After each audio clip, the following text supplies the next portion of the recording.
The man on the phone said a package had been intercepted at the port of Chicago. It was addressed to Walter. It contained $47,000 in cash and 3 burner phones. Walter never mailed a package to Chicago. He had never owned a burner phone. But the man on the phone said that did not matter. His name was already on the manifest, and a federal warrant, he said, had already been issued. This is Fraud in a Moment, and the truth starts now. Trapped at home. How a package that never existed put Walter under house arrest for 11 days. Walter Greer, 73, a retired certified public accountant from Jefferson City, Missouri, had spent 40 years doing one thing with extraordinary precision, following the numbers wherever they led. He had audited small businesses, nonprofits, and municipal governments. He had caught embezzlement twice in his career, both times from a paper trail so subtle it had gone undetected for years. Walter Greer trusted numbers. He trusted process. That trust was about to be used against him. The call came on a Thursday morning in mid-February. Walter was at his kitchen table with his second cup of coffee and the morning crossword, a routine as reliable as tax season, when his cell phone rang from an unknown number with a Chicago area code. The man on the line identified himself as a representative of the U.S. Customs and Border Protection. His voice was steady, professional, and entirely without warmth. The voice, Walter would later say, of a man who delivered bad news for a living.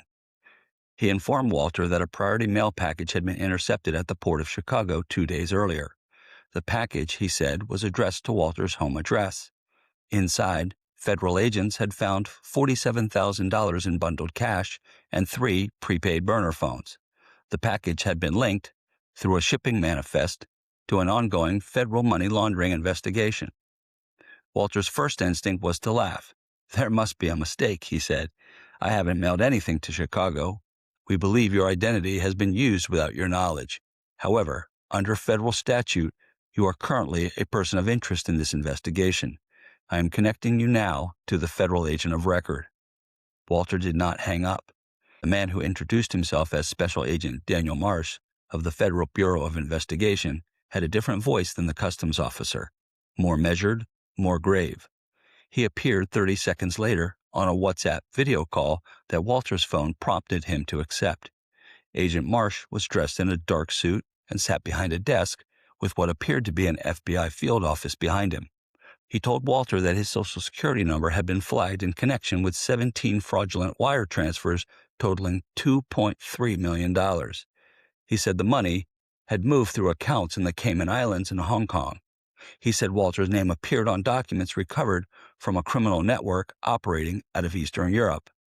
He said, and this was the phrase he used, that Walter was now under digital arrest.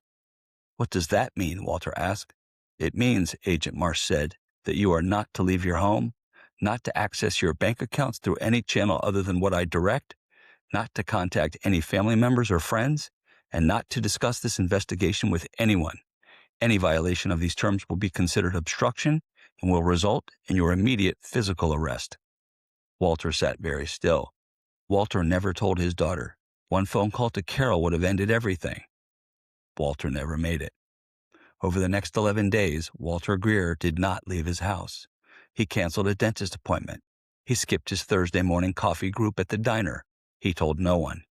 On day 4, Agent Marsh explained that Walter's bank accounts had been flagged by the Criminal Financial Crimes Unit and that, to demonstrate his cooperation and prove the funds were not of criminal origin, Walter would need to transfer a portion of his savings to a government-secured escrow account temporarily.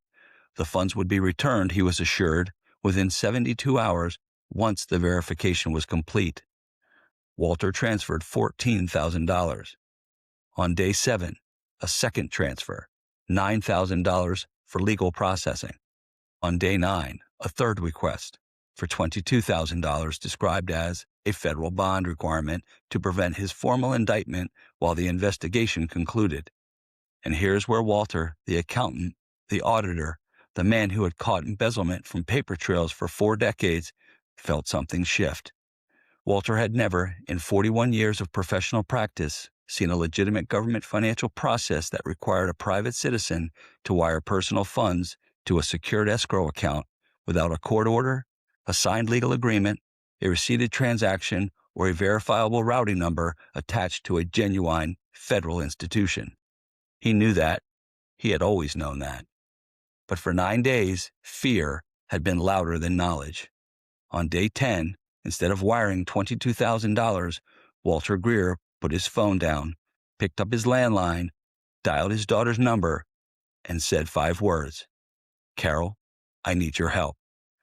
Carol arrived within the hour. She listened. She took notes, the way her father had taught her.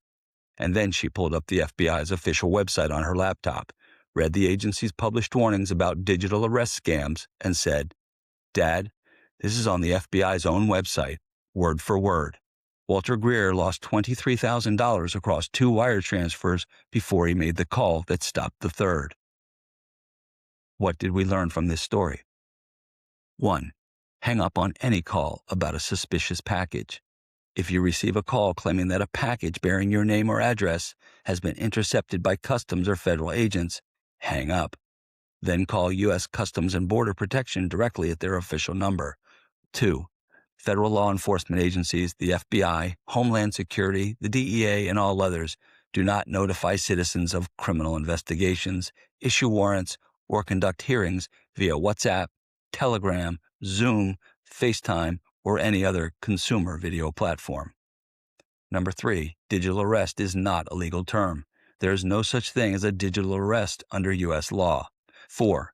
No government program requires you to wire money to prove innocence. Legitimate federal investigations never ask private citizens to transfer personal funds to government escrow accounts to demonstrate cooperation. 5. The order to stay silent is the scam's most powerful weapon. That instruction is designed to isolate you and prevent you from getting help. 6. A backdrop is not a federal office. Professional-looking video backgrounds, official seals, uniforms, and framed credentials can all be purchased, rented, or digitally generated for next to nothing. 7. Call your family before you do anything else. If you receive any call that makes you feel frightened, accused, or legally threatened, stop everything and call a trusted family member before taking any action. 8. Look up the official number yourself. Never use a phone number or website link provided by the caller. 9. Know the signs of a spoofed number. Digital arrest scammers frequently spoof the caller ID to show a real government phone number. Walter's story is a story about 11 days.